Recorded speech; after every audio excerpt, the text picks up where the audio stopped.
السلام علیکم ورحمۃ اللہ وبرکاتہ۔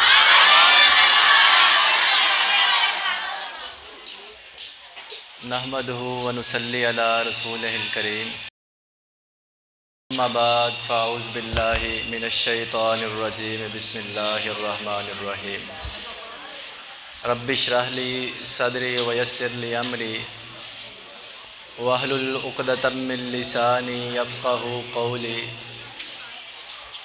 قال اللہ تبارک و تعالی فی قرآن المجید، وَقَضَىٰ رَبُّكَ أَلَّا تَعْبُدُوا إِلَّا إِيَّاهُ وَبِالْوَالِدَيْنِ إِحْسَانًا إِمَّا يَبْلُغَنَّ عِندَكَ الْكِبَرَ أَحَدُهُمَا أَوْ كِلَاهُمَا فَلَا تَقُل لَّهُمَا أُفٍّ وَلَا تَنْهَرْهُمَا وَقُل لَّهُمَا قَوْلًا كَرِيمًا۔ وقال النبی صلی اللہ علیہ وسلم، حرمت علیکم حقوق الامہات۔ ہر قسم کی حمد و ثنا اللہ مالک الانام کے لیے ہے۔ آج کے ہماری اس نشست کا ٹاپک ہے کہ ہمیں احترام کرنا چاہیے، ادب کرنا چاہیے، لحاظ رکھنا چاہیے۔ تو ہر انسان کے لیے، ادب کے لیے، احترام کے لیے، ہر آدمی، ہر بچے اور ہر شخص کے لیے دو شخصیات اس کی زندگی میں ایسی ہوتی ہیں جن کا اس نے احترام کرنا اس پر لازم ہوتا ہے۔ اگر وہ ان کا احترام نہیں کرتا، ان کے ساتھ اچھا سلوک نہیں کرتا، تو نہ تو وہ دنیا میں کامیاب ہو سکتا ہے، نہ آخرت کی کامیابی اسے میسر آ سکتی ہے۔ سب سے پہلی جو شخصیات ہیں وہ ہے والدین، کہ انسان کو ہر حال میں اپنے والدین کا احترام کرنا اور ان کی عزت اور رسپیکٹ کرنا لازم ہوتی ہے۔ اور دوسرے نمبر پر اساتذہ اکرام ہیں، جن کا احترام اور ان کی عزت اور ان کے ساتھ اچھا سلوک کرنا ہر انسان پر فرض ہوتا ہے۔ بنی اسرائیل کی اس آیت کریمہ میں اللہ رب العزت نے جو انسانیت سے خطاب کیا ہے وہ کچھ اس انداز سے کیا ہے، چونکہ اسلام جس بات کا ہمیں درس دیتا ہے وہ دو چیزیں ہیں، ایک تو حقوق اللہ ہے اور دوسرا حقوق العباد ہے۔ یہ دو چیزوں میں اسلام کوئی بھی کنسیپٹ آپ کے سامنے پیش کرے گا، کسی نہ کسی روح میں، کسی نہ کسی طرز سے یہ دو چیزیں ہی اس کے اندر پائی جائیں گی، یا تو آپ کو حقوق اللہ ملے گا یا حقوق العباد ملے گا۔ تو جس طرح حقوق اللہ میں درجات ہیں، سب سے پہلے توحید آتی ہے، پھر رسالت آتی ہے، پھر نماز آتی ہے، پھر روزہ آتا ہے، پھر حج آتی ہے، پھر زکوٰۃ آتی ہے۔ یہ حقوق اللہ میں سب سے اولین پر جس کا درجہ ہے وہ ہے توحید و رسالت، یعنی کہ اللہ کو ایک ماننا اور اس کے رسول کو اس کا بندہ اور اس کا رسول سمجھنا۔ اللہ رب العزت نے کہا وَقَضَىٰ رَبُّكَ أَلَّا تَعْبُدُوا إِلَّا إِيَّاهُ، سب سے پہلے حقوق اللہ کا کنسیپٹ کلیئر کر دیا کہ حقوق اللہ کا کنسیپٹ یہ ہے کہ اللہ کے علاوہ کسی کی عبادت نہیں کرنی، اللہ کے علاوہ کسی کو حاجت روا نہیں سمجھنا، اللہ کے علاوہ کسی کو معبود برحق نہیں سمجھنا۔ یہ اتنا کنسیپٹ کلیئر ہو گیا کہ یہ ہے حقوق اللہ۔ اب آ گیا حقوق العباد کا درجہ۔ اولین کا حقوق العباد کا درجہ ہے وہ ہے اپنے والدین کے ساتھ اچھا سلوک کرنا، وبالوالدین احسانا، اپنے والدین سے احسان کرنا۔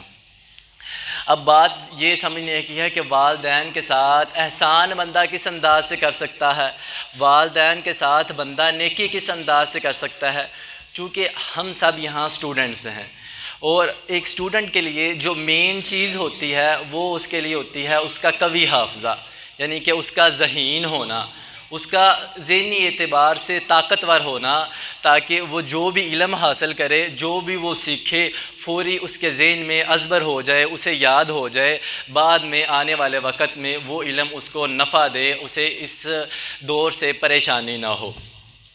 تو اگر ہم والدین سے کا احترام کریں گے، اللہ تعالیٰ نے جو قرآن میں ہمیں کہا وَبِالْوَالِدَيْنِ احسانا، اپنے والدین سے احسان کرو، چونکہ ہم ابھی چھوٹے ہیں تو چھوٹا ہونے کے ناطے ہم اپنے والدین پہ احسان نہیں کر سکتے، لیکن یہ بات سمجھ لیں کہ اگر والدین کی ہم دعائیں لیں گے تو ہمارے لیے بہتر ہوگا، اچھا ہوگا۔ حافظے کے اعتبار سے آپ کو ایک چھوٹا سا واقعہ سناتا ہوں تاکہ بات کو سمجھنے میں آسانی پیدا ہو۔ ہمارے ایک سلف صالحین میں تھے ابراہیم سیالکوٹی، یہ سیالکوٹ کے رہنے والے تھے۔ یہ ابھی عمر میں چھوٹے تھے، اتنے بڑے نہ تھے، ان کا اتنا کبھی حافظہ بھی نہ تھا۔ جیسے ہمیں شکایت ہوتی ہے کہ ہم سبق کو پڑھتے ہیں، ہمیں سبق نہیں یاد ہوتا، ہم اور محنت کرتے ہیں پھر بھی نہیں سبق یاد ہوتا، لیکن یہ واقعہ ہمیں گائیڈنس دے گا، ہماری رہنمائی کرے گا کہ کس طرح ہم سبق کو اچھے طریقے سے یاد کر سکتے ہیں یا کس انداز سے ہمیں سبق اچھے طریقے سے یاد ہو سکتا ہے۔ اچھا جی، ان کی والدہ محترمہ گلی اپنے محلے سے گزر رہی تھی تو مسجد کے پاس سے گزری، تو ان کی والدہ نے جو امام صاحب تھے مسجد کے ان سے پوچھا کہ اس رمضان جو نماز تراویح ادا کروا رہے ہیں اس مسجد میں کون ہے؟ تو امام مسجد نے بتلایا وہ کون ہے بھلا؟ ابراہیم نام کا، انہوں نے کہا کہ ایک قاری آئے گا وہ اس مسجد میں آ کے نماز تراویح ادا کرے گا۔ ان کی والدہ کے دل میں بہت شوق پیدا ہوا، کہ لگن پیدا ہوا کہ کاش کہ میرا بیٹا بھی ہو جو قرآن کو حفظ کرنے والا ہو، قرآن کو یاد کرنے والا ہو، اور وہ مسجد میں آ کے اللہ کے رسول کے مصلی پہ کھڑے ہو کے نماز تراویح سنائے، لوگوں کو قرآن سنائے۔ جب یہ تڑپ لے کے نا وہ والدہ اپنے گھر یہ چہرے پہ پریشانی کے تاثرات دیکھے بیٹے نے، چھوٹا سا تھا بیٹا، اپنی والدہ کے پاس جا کے کہتا ہے ماں جی آپ کو کیا ہوا ہے؟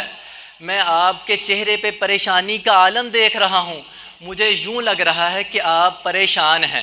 اب چھوٹے بچے نے احسان کیسے کیا کہ والدین کو دیکھو اگر پریشان محسوس ہو رہے ہیں تو پوچھتے ہیں کہ آپ کو کیا مسئلہ ہے، آپ کی پریشانی کیا ہے؟ اللہ کے وہ چھوٹا بچہ پریشانی کو دور تو کرنے والا نہیں ہے، نہ ہی اس کی اتنی طاقت ہے کہ وہ دور کر سکے۔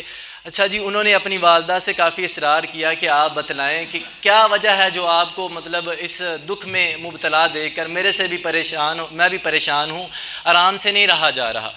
والدہ نے سارا ماجرا بتایا کہ میں محلے کی مسجد سے گزری، وہاں مجھے پتہ چلا کہ ایک ابراہیم نامی بندہ اس رمضان میں نماز تراویح سنا رہا ہے، پڑھا رہا ہے۔ تو چھوٹا بچہ کہتا ہے کہ آپ کو پریشان ہونے کی ضرورت ہی نہیں ہے، آپ یوں کریں، آپ اللہ سے دعا کریں اور میں قرآن کو یاد کرنا شروع کرتا ہوں، اور ہم بھی اسی رمضان میں نماز تراویح پڑھاتے ہیں۔ جب یہ والدہ نے بات سنی تو والدہ کی خوشی کی لہر ہی نہیں تھی، وہ تو خوشی سے پھولے نہ سمائی، کہا چلو بیٹا ہم رمضان کی تیاری کرتے ہیں اور قرآن کو حفظ کرنا شروع کرتے ہیں۔ اچھا جی، ابراہیم سیالکوٹی رحمۃ اللہ علیہ انہوں نے قرآن پکڑا، قرآن کو پڑھنا شروع کر دیا، ادھر سے والدہ نے اللہ کے حضور دعا کرنی شروع کر دی۔ اب والدین کی دعا کا اثر دیکھیے کہ والدہ دعا کر رہی ہے یا اللہ میرے بیٹے کو اچھا حافظہ دے دے، میرا بیٹا اچھا یاد کرنے والا ہو جائے، ادھر ابراہیم سیالکوٹی محنت کر رہے ہیں قرآن پہ تاکہ وہ اچھے طریقے سے یاد کر سکیں اس کو۔ دن کو قرآن کا ایک روز پارہ یاد کرتے ہیں، رات کو نماز تراویح میں سناتے ہیں۔ ادھر 30 رمضان مکمل ہوئے، 30 روزے مکمل ہوئے، ادھر ان کا پورا حفظ قرآن ہو گیا، حفظ مکمل ہو گیا۔ یہ ہے والدین کی دعاؤں کا صلہ۔ اور والدین کی دعائیں ملتی کیسے ہیں؟ وہ احترام کرنے سے ملتی ہیں، وہ ان سے پوچھنے سے ملتی ہیں۔ اگر آپ کو یوں لگے کہ آپ اپنے والدین کے شکوے، آپ صاف ظاہر ہے اولاد چھوٹی ہوتی ہے، والدین سختی کرتے ہیں، بچوں کو مارتے بھی ہیں، لیکن یاد رکھیں پھر بھی احترام کرنا ہے۔ اس کی ایک بہت بڑی مثال سیدنا ابراہیم علیہ السلام کی ہے۔ جب ان کے والد بت فروش تھے، بت بیچا کرتے تھے، لیکن جب انہوں نے اللہ تعالیٰ نے ان کو علم دیا تو اپنے والد کے پاس کہتے ہیں یا ابت انی قد جانی علم، اے میرے والد میرے پاس اللہ کی طرف سے علم آیا ہے اور یہ علم بتلاتا ہے کہ بتوں کی عبادت کرنا جائز نہیں ہے۔ یہ بات کرنے کا مقصد یہ ہے چونکہ ہم پڑھ رہے ہیں، ہمارے پاس علم آ رہا ہے، ہم سیکھ رہے ہیں۔ بعض بچوں کے جو والدین ہوتے ہیں وہ اتنے زیادہ پڑھے نہیں ہوتے، انہیں اتنا زیادہ نالج نہیں ہوتا، اتنا زیادہ علم نہیں ہوتا۔ بچے معمولی تو عام طور پہ کیا کرتے ہیں، جیسے جیسے بڑے ہوتے جاتے ہیں، اسکول سے علم حاصل کر کے کالجز میں چلے جاتے ہیں، تو انہیں یوں محسوس ہوتا ہے ہمارے باپ جاہل ہیں، انہیں کچھ علم ہی نہیں ہے۔ وہ مطلب اپنے باپ، اگر والدین کوئی بات کہیں یا کسی کام سے روکیں، آگے سے ان کا جواب ہوتا ہے کہ آپ کو کیا پتہ ہے، دنیا تو ہم نے دیکھی ہے، کتابیں تو ہم نے پڑھی ہیں، علم تو حاصل ہم نے کیا ہے، آپ کی بات کو ہم کیوں مانیں، محنت ہم کرتے رہے ہیں، ہم لہٰذا آپ کی بات کو نہیں مانیں گے۔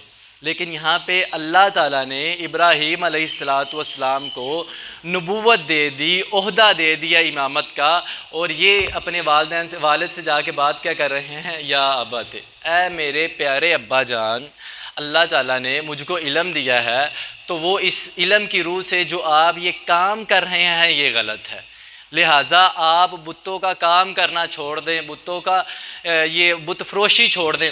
آگے باپ کا کتنا سخت رویہ ہے، قرآن بیان کرتا ہے سورۃ مریم میں کہ والد کہتا ہے اوے تو باز آ جا یہ کام کرنے سے، ابراہیم علیہ السلام کو یہ کہہ رہا ہے تو باز آ جا، اگر تو نے ہمارے بتوں کو برا برا کہنا نہ چھوڑا تو میں تجھے سولی پہ لٹکا دوں گا، میں تجھے کوڑے ماروں گا، تو باز آ جا، ہمارے بتوں کو برا بلا نہ کہا کر۔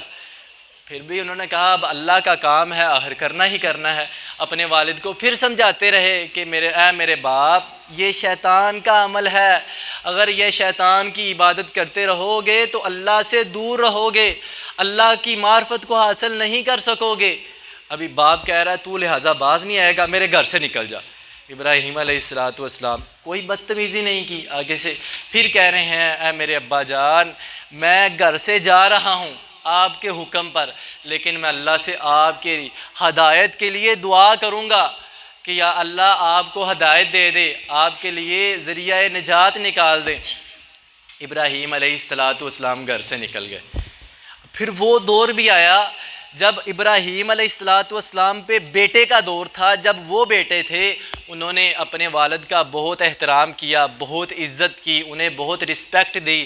اللہ کے والد نے بہت ڈانٹا بھی، جھڑکا بھی، گھر سے بھی نکال دیا، پھر بھی انہیں اے میرے پیارے ابا جان، اور گھر سے مزے کی بات یہ ہے کہ جب گھر سے نکلے پھر بھی کہہ کے گئے السلام علیکم، آپ پر سلامتی ہو، آپ پر اللہ کی رحمت ہو۔ جب گھر سے نکلے پھر بھی اپنے والد کے لیے دعا دے کے گئے۔ اللہ کے والد کیا کر رہا ہے، سختی کر رہا ہے، گھر سے باہر نکال رہا ہے۔ اب جب ابراہیم علیہ السلام کا بیٹے کا دور ختم ہوا، اب والد کا دور آ گیا۔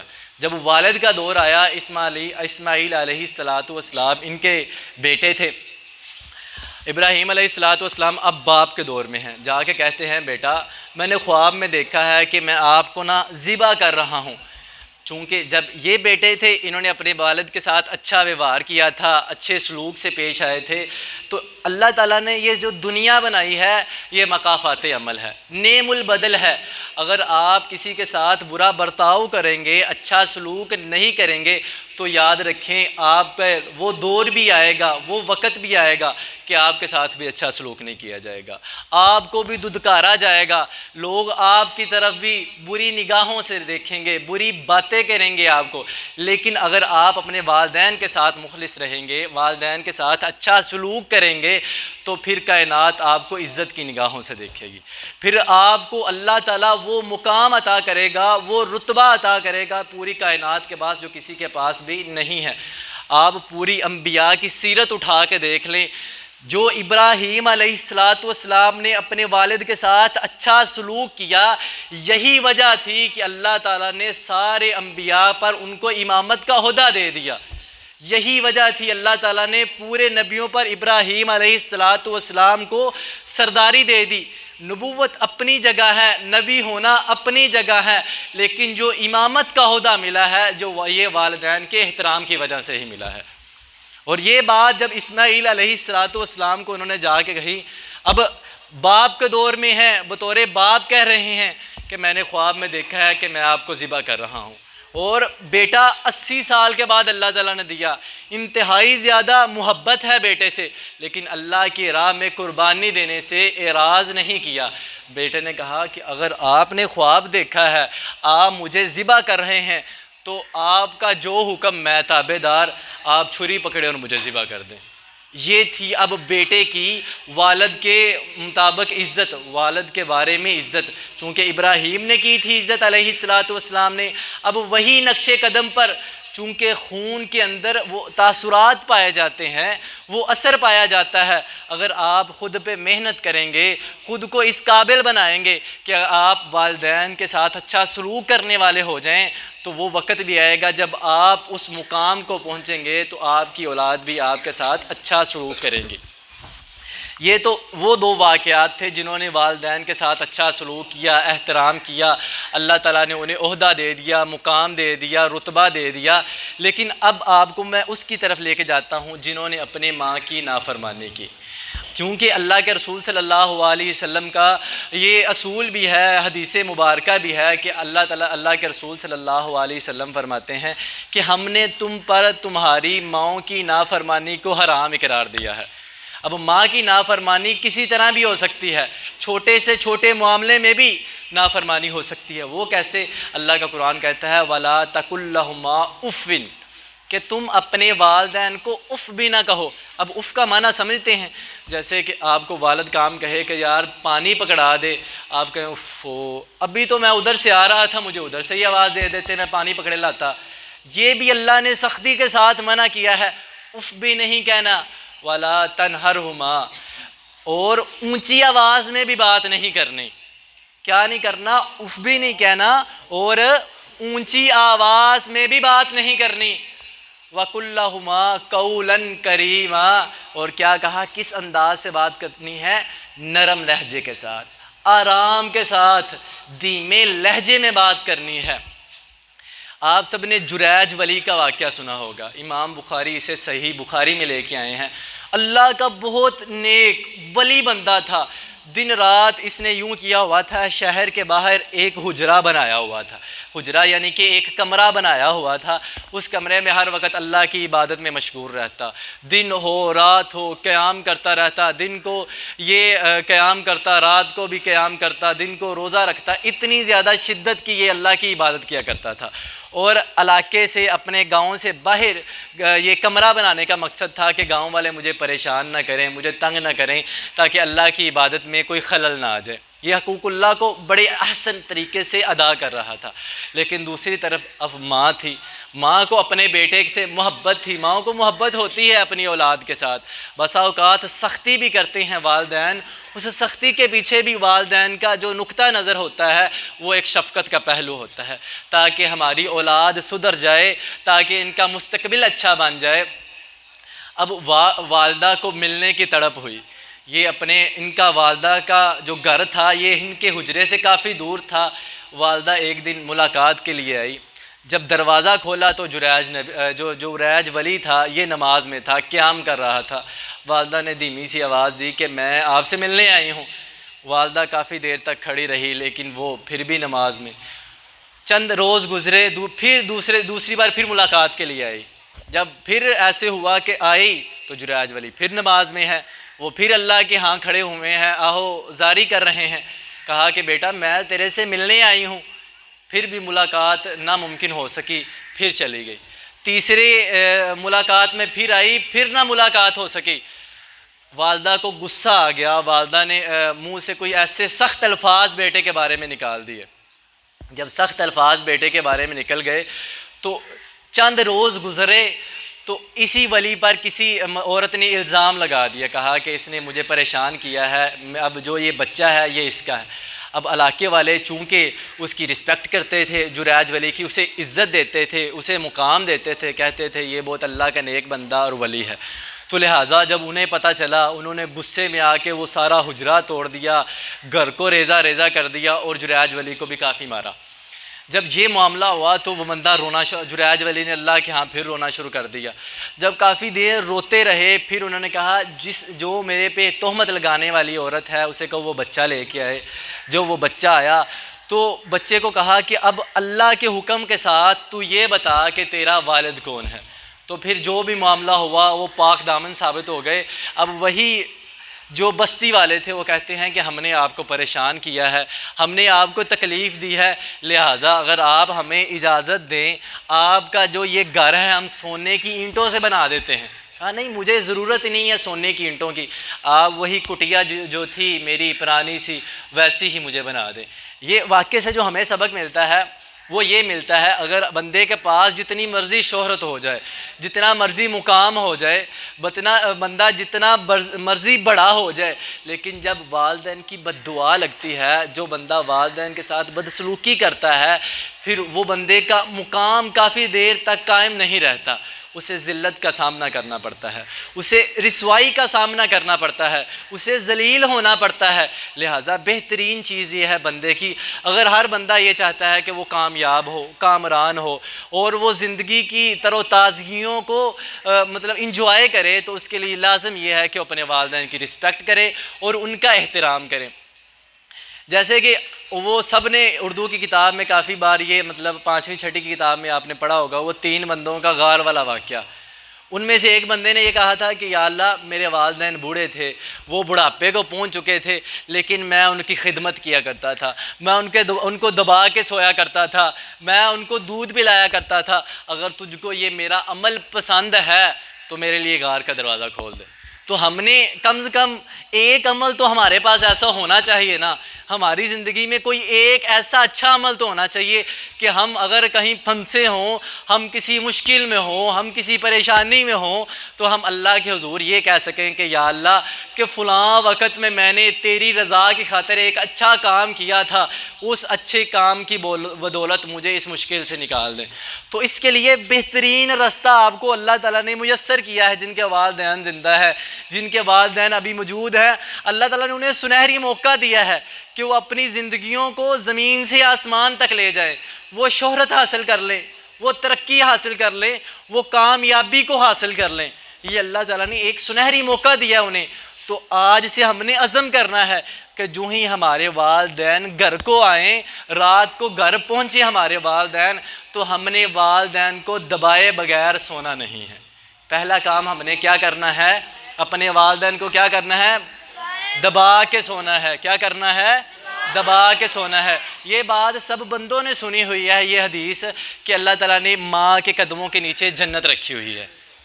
ماں کی فضیلت زیادہ ہے، اگرچہ دوسرے نمبر پر باپ کی فضیلت بھی اتنی زیادہ ہے کہ جنت کے 8 دروازے ہیں، ان میں سے ایک دروازے کا نام باپ ہے۔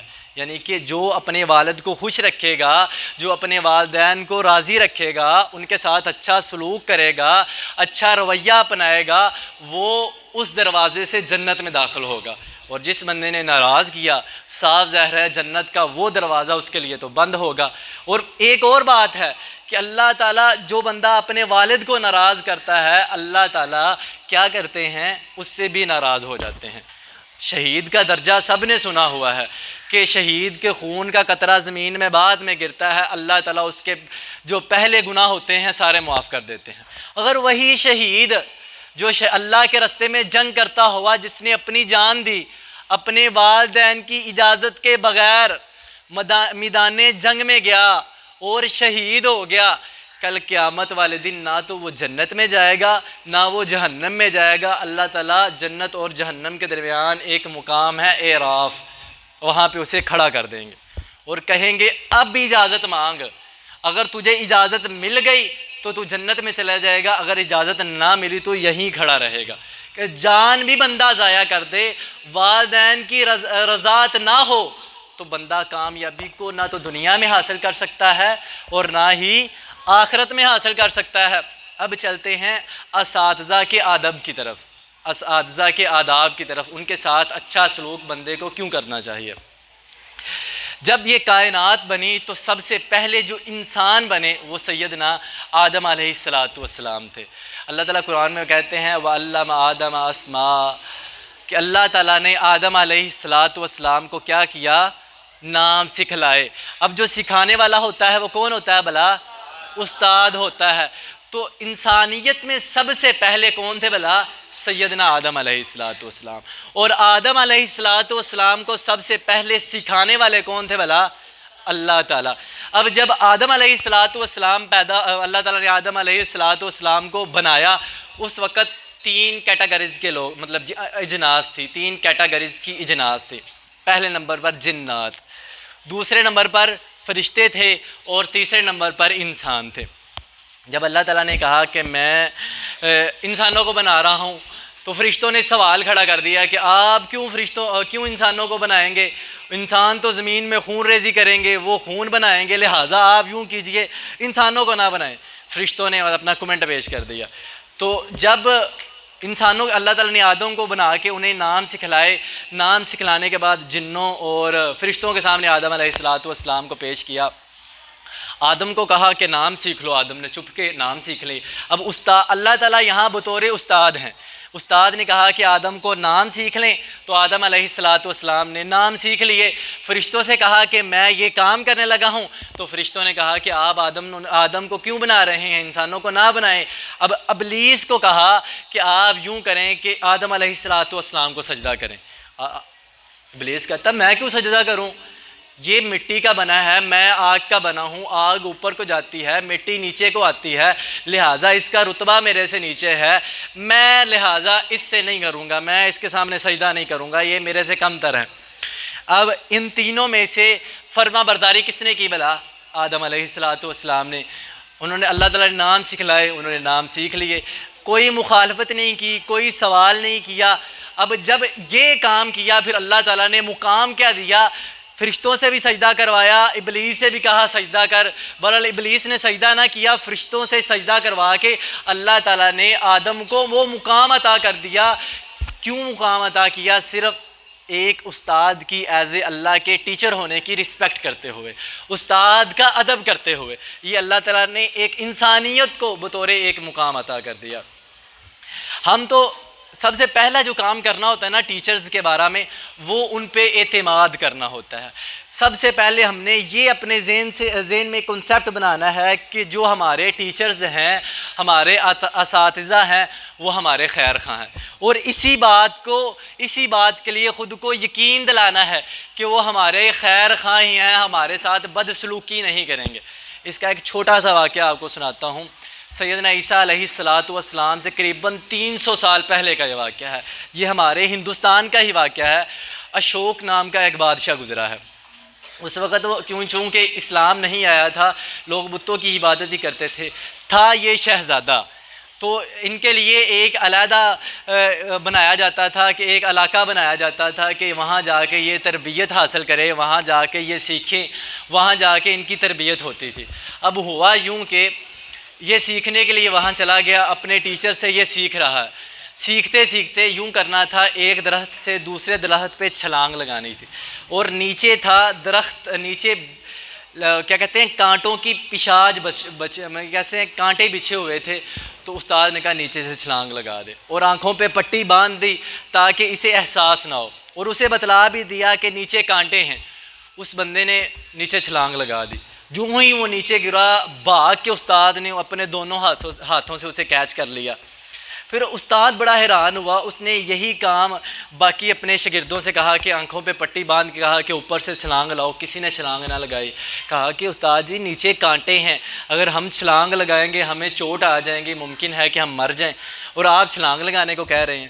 جب اس بندے کو کہا، اس شاگرد کو کہا کہ آپ چھلانگ لگائیں، اور اس نے بے دھڑک ہو گئے چھلانگ لگا دی، آگے سے استاد نے جب پکڑا تو اس کی پٹی ہٹا کے استاد نے ایک ہی سوال کیا کہ یار میں نے اتنے بندوں کو کہا ہے، اپنے اتنے شاگردوں کو کہا ہے کہ چھلانگ لگاؤ، کسی نے چھلانگ نہیں لگائی، تو نے چھلانگ کیوں لگا لی؟ میں نے کہا استاد جی میرے گھر والوں نے مجھے بھیجا ہے آپ سے سیکھنے کے لیے، میں شہزادہ ہوں، وہاں کا شہزادہ ہوں، یہاں میں سیکھنے آیا ہوں، اور میں سیکھ تب ہی سکتا ہوں جب میں آپ کے ہر حکم کو مانوں، میں آپ کی ہر طرح اطاعت کروں۔ کہا کہ تجھے پتا تھا کہ نیچے گرتے ہی تو مر بھی سکتا ہے؟ کہا مجھے یقین تھا آپ پہ کہ اگر میں گروں گا تو میرا استاد مجھے مرنے نہیں دے گا، وہ مجھے کسی نہ کسی طریقے بچا لے گا۔ پھر وہی بادشاہ نے، وہی اشوک نے پورے ہندوستان کی 16 ریاستوں پہ حکومت کی۔ اس وقت 16 ریاستیں تھیں برے صغیر کی۔ اس استاد کے ادب کی وجہ سے، وہ چونکہ ہمارے سلف صالحین کا بھی ایک کنسیپٹ ہوا کرتا تھا، جب وہ گھر سے نکلتے تھے روزانہ علم حاصل کرنے کے لیے، وہ اللہ سے ایک دعا کر کے نکلتے تھے۔ کیا کر کے نکلتے تھے؟ یا اللہ تجھ سے میری ایک دعا ہے، تجھ سے ہماری ایک دعا ہے کہ جو ہمارے اساتذہ کے بارے میں ہمارا ذہن صاف رکھنا، ہمارے ذہن کو پاکیزہ رکھنا۔ اگر ایسا نہ ہوا تو کیا ہوگا؟ اگر ہمارا ذہن اپنے ٹیچرز کے بارے میں، اپنے اساتذہ کے بارے میں صاف نہ ہوا تو اس کا نقصان ہمیں بھلا کیا ہوگا؟ ہم اپنا وقت ضائع کریں گے، ہم اپنا وقت ضائع کریں گے، لیکن ہم اپنے ٹیچر سے سیکھ نہیں سکیں گے۔ وہ کیسے؟ جب ٹیچر کلاس میں آئے گا، ہمیں سکھانے کی کوشش کرے گا، ہمارے ذہن میں صرف ایک ہی بات چل رہی ہوگی، ہمیں پتہ ہے جتنا یہ قابل ہے، ہمیں پتہ ہے جتنا یہ علم والا ہے، لہٰذا ہم کیوں اس سے سیکھیں؟ یہ بات ہم کو سیکھنے نہیں دے گی۔ تو لہٰذا یہ کنسیپٹ اپنے دماغ میں بٹھا لیں، جب تک آپ ٹیچر کا ادب نہیں کریں گے تب تک آپ کو علم کبھی نہیں آ سکے گا۔ اور یہ کنسیپٹ بھی اپنی دماغ سے نکال دیں، کتابیں کبھی بھی آپ کو علم نہیں دے سکیں گی، کتابیں کبھی بھی آپ کو علم نہیں دے سکیں گی۔ اس کی مین مثال آپ ابلیس کو لے لیں، اس وقت سب سے زیادہ عالم وہ تھا، علم اس کے پاس تھا، لیکن اس کے پاس کیا نہیں تھا؟ بتائیں، استاد نہیں تھا۔ اگر اس کے پاس استاد ہوتا تو وہ تکبر نہیں کرتا، وہ جھک جاتا، اس کا مقام پھر برقرار رہنا تھا۔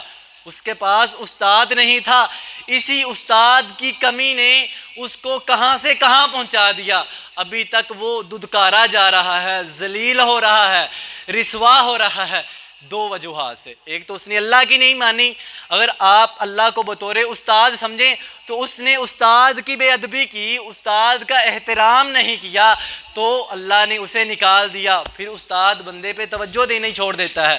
جب ایک دو بار استاد بندے سے کوئی بندہ بدتمیزی کرے نا استاد سے تو استاد اس کی طرف توجہ کرنا چھوڑ دیتا ہے۔ اللہ کے رسول صلی اللہ علیہ وسلم پورے عالم کے استاد ہیں، معلم ہیں، مبلغ ہیں، لیکن جب معاملہ استاد کا آیا تو جبریل علیہ السلام سکھانے آئے تو اللہ کے رسول بھلا کیسے بیٹھے تھے؟ اتحیات ہو کے بیٹھے تھے۔ جبریل نے جیسے سکھایا ان سے ویسے سیکھا۔ اور وہ وقت بھی آیا جب پہلی وحی آئی، جبریل بطور استاد علیہ السلام بطور استاد بن کے آئے، اللہ کے رسول سے کہا اقرا بسم ربک الذی خلق، کہا کہ مجھ سے پڑھا نہیں جا رہا، مجھ سے پڑھا نہیں جا رہا۔ تو جبریل علیہ السلام نے انہیں ہلایا، یعنی کہ ان پہ سختی کی، پھر اللہ کے رسول صلی اللہ علیہ وسلم کو تعلیم دی۔ تو آج کے ہماری نشست کا یہاں ہی اختتام ہونا چاہتا ہے۔ اللہ تعالیٰ سے دعا ہے کہ اللہ تعالیٰ ہم سب کو اس پر عمل کرنے کی توفیق عطا فرمائے۔ وآخر دعوانا الحمدللہ رب العالمین۔